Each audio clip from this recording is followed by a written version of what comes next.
আমরা সবসময় খালি অপরের সাথে তুলনা করতে থাকি। কে 10 তলা বিল্ডিং করে ফেললো, কে 4 চাকা করে ফেললো, কার পরিবারের রোজগার আমার থেকে কত বেশি। বন্ধু, সত্যি জীবনে সুখী হতে চান, যদি সত্যি বাস্তবিক জীবনে সুখ অনুভব করতে চান, তাহলে প্লিজ অল্পে সন্তুষ্ট হন।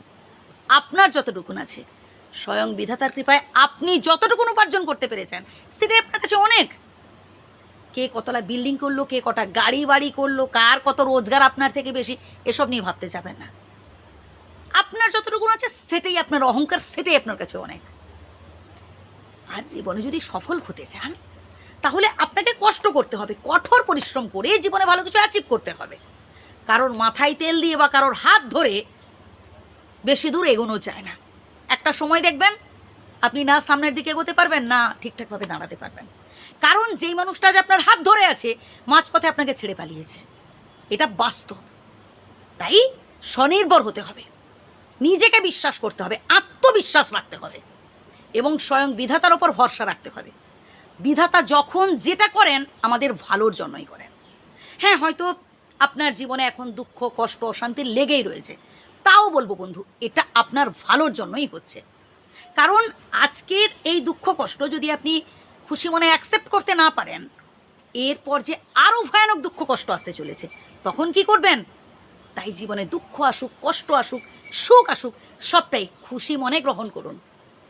এই যে আপনি ভাবছেন আপনার জীবনে শুধু দুঃখ, কি আপনার জীবনে শুধু কষ্ট, তো ভুল ভাবছেন। আপনার বয়সী বন্ধুদের সাথে একটু বেশি করে মিশুন, তাদের সাথে কথা বলে দেখুন, তাদের সমস্যাগুলো জানবার চেষ্টা করুন, তাহলে বুঝতে পারবেন যে আপনার দুঃখ কষ্টগুলো সামান্য, তাদের জীবনে আরও বেশি দুঃখ কষ্ট রয়েছে। কোনো বেলা আহার জুটছে তো কোনো বেলা জুটছে না, কার হাত নেই, কার পা নেই, কে চোখে দেখতে পায় না, দুবেলা দুমুঠো খাবারের জন্য অপরের ওপর নির্ভর হয়ে থাকতে হয়। বুঝতে পারছেন বন্ধু? পারলে তাদের জন্য কিছু করুন, নিজের সামর্থ্য অনুযায়ী তাদের জন্য কিছু করুন। আমরা প্রত্যেকেই যদি প্রত্যেকের কথা ভাবি, একে অপরের জন্য কিছু করি, তাহলে দেখবেন এই পৃথিবীটাই স্বর্গ হয়ে উঠবে আমাদের কাছে। তাই হিংসা ভুলে যান, রাগ, কাম, ক্রোধ সব ভুলে গিয়ে আসুন না আমরা হাতে হাত মিলিয়ে সামনের দিকে এগিয়ে যাই। আমি অনেক পরিবারে দেখেছি ভাই ভাইয়ের মধ্যে ঝগড়াঝাটি, অশান্তি, সামান্য একটু জায়গা সম্পত্তি বিষয় আশয় নিয়ে বিচার পঞ্চায়েত চলছে। না বন্ধু, আমরা কিচ্ছু সাথে করে নিয়ে আসিনি, আর কিচ্ছু সাথে করে নিয়েও যাব না।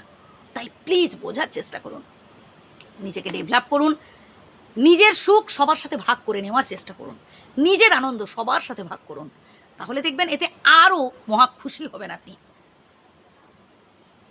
যে কথাগুলো বললাম প্রয়োজনে আবারও প্রথম থেকে শুনুন, উপকৃত হবেন। ভালো থাকবেন, সুস্থ থাকবেন।